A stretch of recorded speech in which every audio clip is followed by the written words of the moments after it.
तेरी कृपा बिना न हिले एक ही अणु, लेते हैं सांस तेरी दया से तनु तनु। शिव भक्तो, आ जीवन में, आ संसार में, आ कलियुग में जे पण कांई थाय छे ते ईश्वरनी गतिथी थाय छे। शिव भक्तो, नानामां नानुं कार्य होय के मोटामां मोटी दुर्घटना होय ते ईश्वरनी गतिथी ज थाय छे। शिव भक्तो, आ सनातन सत्य छे। पण क्यारेक आपણા जीवનમાં કાંઈ પણ દુર્ઘટના બની જાય તો આપણે તેને પચાવવું ખૂબ કષ્ટદાયક હોય છે। ક્યારેક દુર્ઘટના એવી બની જાય કે આપણને એમ મનમાં વિચાર આવે કે સાલું આમ આપણે ન ગયા હોત તો સારું હતું, તો આ મારી સાથે દુર્ઘટના ન થાત। પણ શિવ ભક્તો, ક્યારેક એવું બની જાય છે કે આ જે થવાનું જ હોય છે એટલા માટે આપણે ત્યાં જતા હોઈએ છીએ।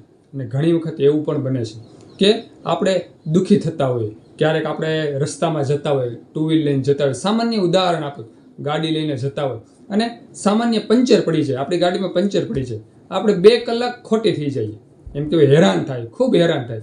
2 કલાક એમ કહેવાય કે બારોબાર આપણું ગાડીનું પંચર થયું હોય, પછી તે ગાડી દોરી અને આપણે કોઈ ગામ ગોતીએ અને તે કોઈ પંચરવાળો ગોતીએ અને પછી તે ગાડીને પંચર કરાવીએ, પ્રખર તડકો હોય અને આવી રીતે આપણે હેરાનગતિ થાય છે। પણ તમને ખબર છે ભક્તો, જે પણ કાંઈ થાય છે ને તે ઈશ્વરની ગતિથી થાય છે। તેની પાછળ પણ આપણું કલ્યાણ છુપાયેલું હોય છે। ઘણી વખત આપણે 2 કલાક ખોટી થઈ જાય તો પાછળ આપણી ગતિમાં સારું લખ્યું હોય છે। ભગવાન આપણું ઈષ્ટ ચાહતા હોય છે કે કદાચ આપણે એવી મોટી દુર્ઘટનામાંથી આપણે બચી જઈએ, જે જગ્યાએ કાળ ભ્રમણ કરતો હોય ત્યાં આપણે ન પહોંચીએ, કારણ કે ઈશ્વરની ગતિ છે। શિવ ભક્તો, જે પણ કાંઈ થાય છે તે ઈશ્વરની ગતિથી થાય છે।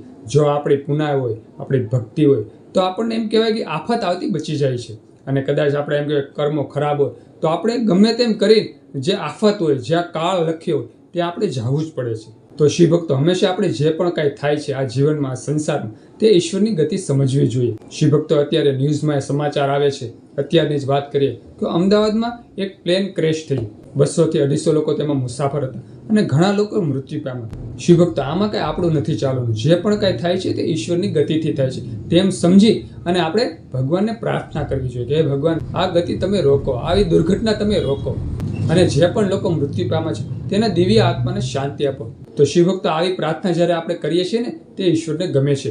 ક્યારે પણ કોઈ દુઃખી હોય, કોઈ એમ કહેવાય સંકટમાં હોય, ત્યારે આપણે હાંસી ન કરવી, એક ખાસ ધ્યાન રાખવું, જે થયું તે સારું થયું, તે બરોબર, દુઃખી થાય છે તે સારું છે, એવું ક્યારે પણ બોલવું ન જોઈએ। હંમેશા ભગવાન પાસે પ્રાર્થના કરો, હે ભગવાન, અને કષ્ટમાંથી ઉગારો અને કષ્ટમાંથી બહાર કાઢો।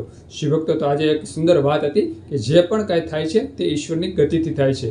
સુંદર આ વિડીયો ગમ્યો હોય તો વિડીયોમાં લાઈક આપજો, કમેન્ટમાં હર હર મહાદેવ, ઓમ નમઃ શિવાય લખજો અને આ વિડીયો બીજા હિન્દુ સનાતન ધર્મના લોકોને શેર કરી દેજો। બધા શિવ ભક્તોને, હિન્દુ સનાતન ધર્મના લોકોને મારા હર હર મહાદેવ અને ઓમ નમઃ શિવાય।